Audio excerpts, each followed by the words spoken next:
Christiana Cato Bannister. Edward Mitchell Bannister. Christiana Cato Bannister. Edward Mitchell Bannister.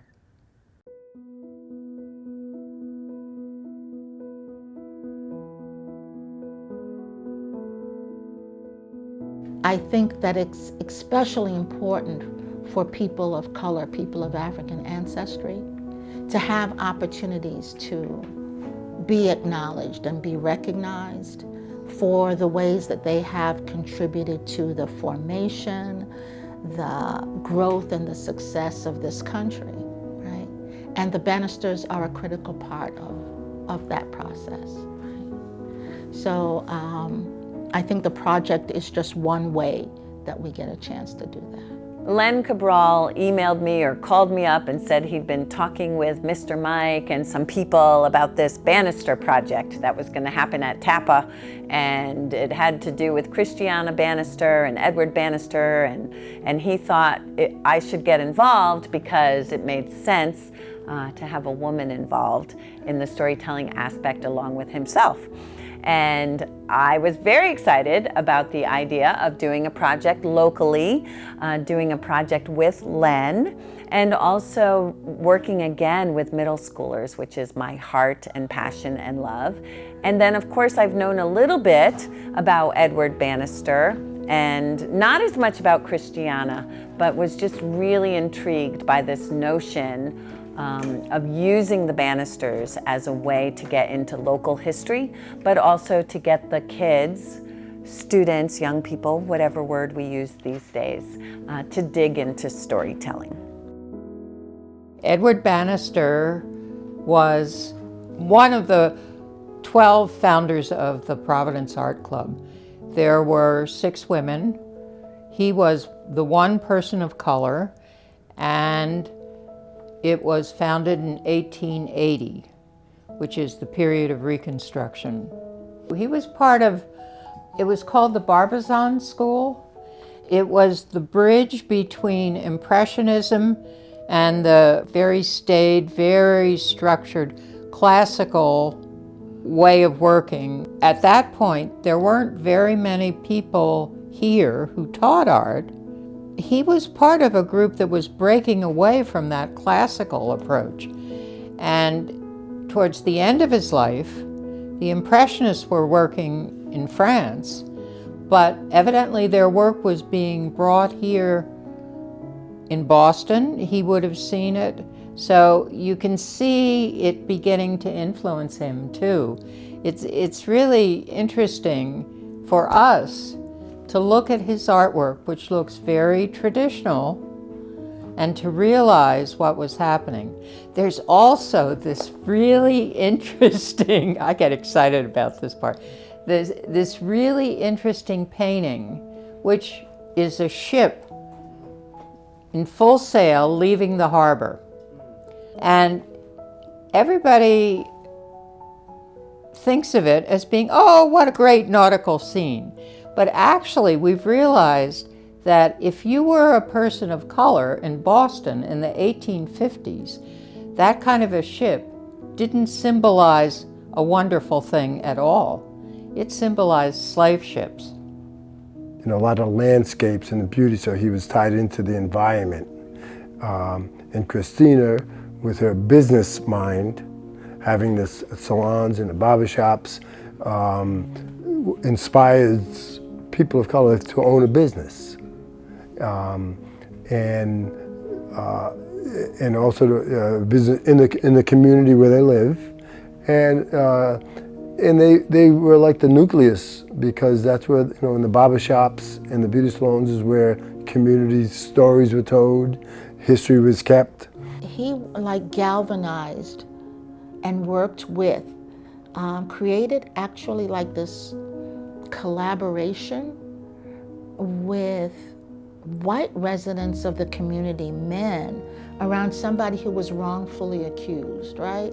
And I think that work that he was doing he was influenced by what his wife was doing. I think that made him that much more attuned and that much more active. he said, without her, I would have been nothing. Do you hear that? She is the woman behind the man. So some of her most important, so she was a trailblazer. She was a business owner, she was a hairstylist, or as she called herself, Madame Carteau Hair Doctress. She owned several salons, and she was quite successful. Lots of people open beauty parlors, but very seldom do they turn into financial successes. They're just slightly above having a day job. And she is also, you know, the husband was a painter extraordinaire, and again, she made it possible. She was very active as an abolitionist, and that took a lot of courage on anybody's part, but definitely on the part of a woman. She was active in the Underground Railroad, and she advocated for equal pay for Black military veterans. Her efforts to uplift the Black community did not end following the Civil War. After moving to Providence, Rhode Island in 1869, she helped to create the Home for Aged and Colored Women, a nursing home for elderly Black women in Providence. She was savvy around her husband and what his potential was, and saw it and then brought to bear, you know, her resources to support him and to elevate the work that he was doing, right? And I know that it's not easy to navigate those kinds of circles and still be true to yourself, and she did all those things. I, in 2002, chaired a commission that put a statue of her in the State House. And I'm very proud of it because the people in power, the governor and all these people, see Mrs. Bannister almost every day.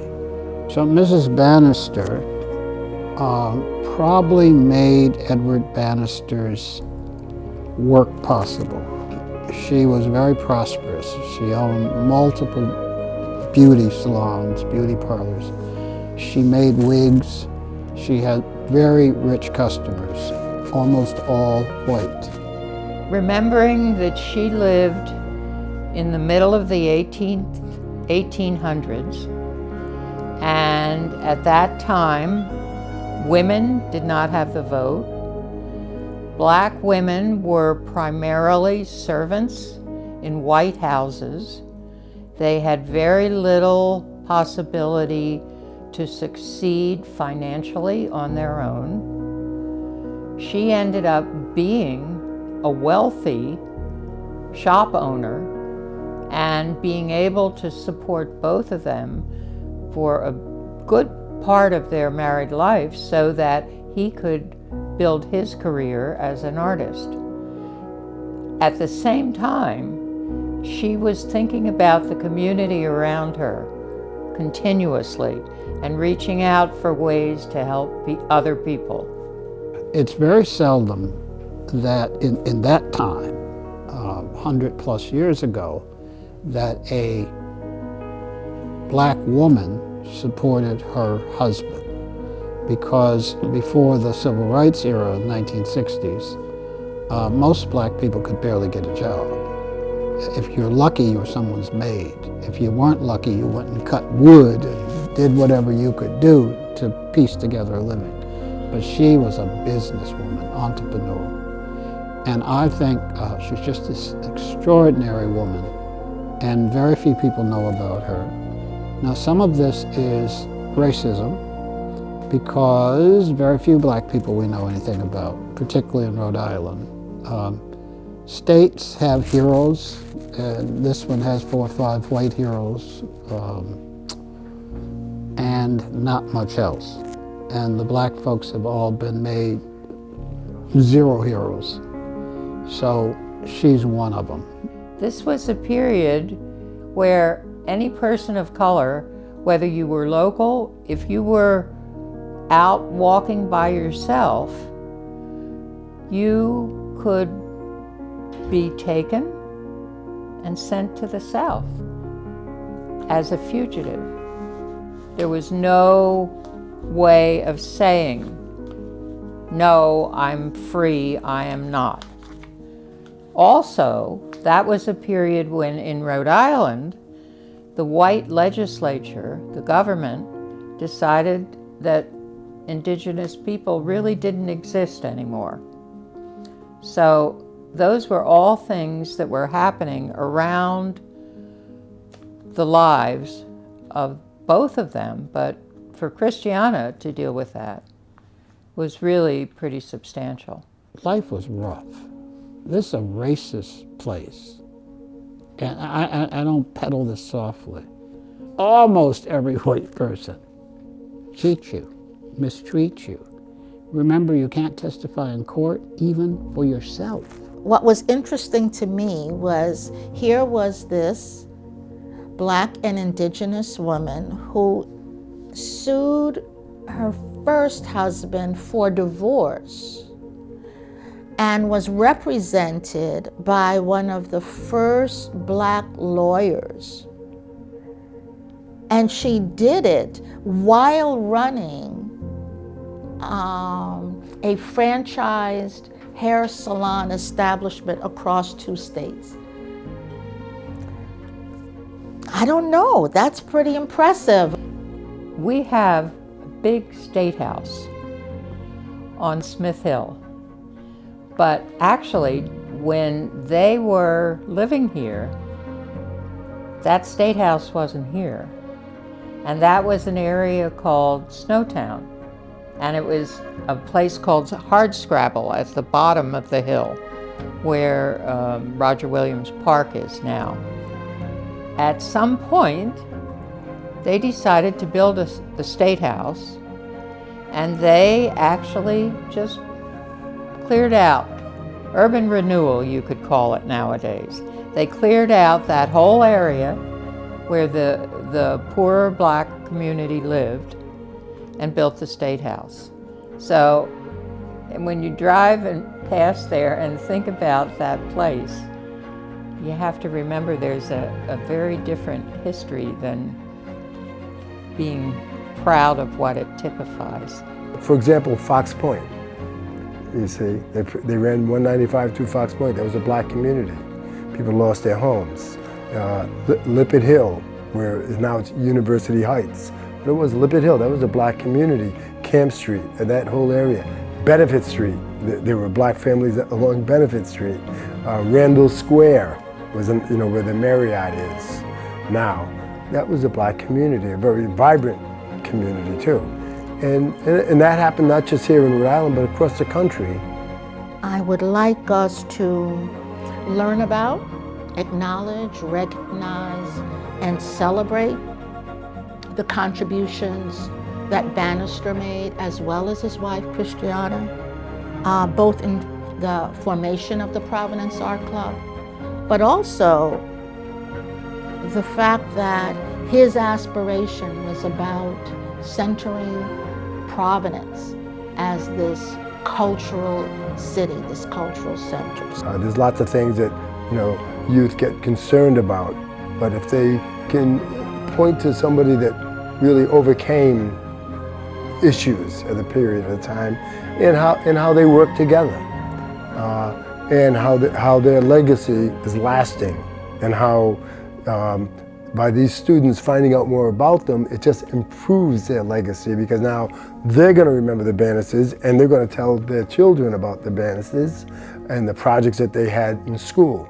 And I think that'll keep the legacy of the Bannisters alive, and also point to the students about their own families and what their grandparents overcame, coming to this country with nothing, and then all of a sudden having a business, finding a way out of no way, and as the Bannisters did, I was really excited about the intentionality of social studies, English, whatever, ELL, all of these traditionally siloed teachers and courses intentionally finding a way to work together and intentionally reaching out to the community and intentionally having that kind of back and forth, which I think made a very rich, certainly made my experience rich, so that I didn't, you know, I didn't just come in on the days I was coming in. I wanted to see what else was going on because I wanted to be able to respond to that, and there was room for that to happen.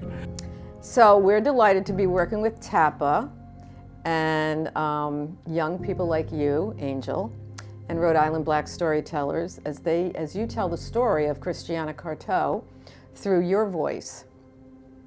And it's important as it relates to bringing history to the forefront. That's one thing. The other is the proposal. A proposal was written by Dietrich Newman from Brown, a stamp, for the creation of a stamp of Bannister. There are many exhibitions and programs that are being planned that will highlight the art of BIPOC artists, both regionally and nationally. And a celebration, unveiling, and dedication is planned for September in Market Square. A piece just recently aired nationally on PBS NewsHour, focusing on Edward Bannister. And then, of course, the 400-plus page bibliography about the Bannisters, which was created by our friend Mike McGuigan from TAPA, that includes tools and resources for educators and scholars. We have generated like $200,000 in donations to install this incredible sculpture that's going to be downtown. The real sculpture right now is at a foundry in Massachusetts being cast.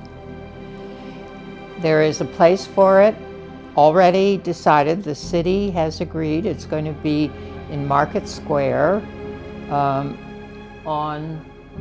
the other side of the river, but looking towards downtown. So it's in front of the Rhode Island School of Design and that museum, which has some of his art. It's in front of and over from the art club, which has some of his art. And the art club has the certificate that he won at the Philadelphia Centennial Exposition in 1876. This, as far as we can tell, is the first time an artist, a black artist, won a national award. If we could add up all the hours of time and energy and attention that the people that are involved in it, including the students here at TAPA, have already spent on this project, that to me has been a huge accomplishment. It's just really important for us to be recognizing our history in a more balanced way. And by working on this project, not only the statue, but being able to talk about Christiana as part of what happened with her husband, Edward, it's really essential. People need to see successful people of color, really successful. And if you want to be, you can be.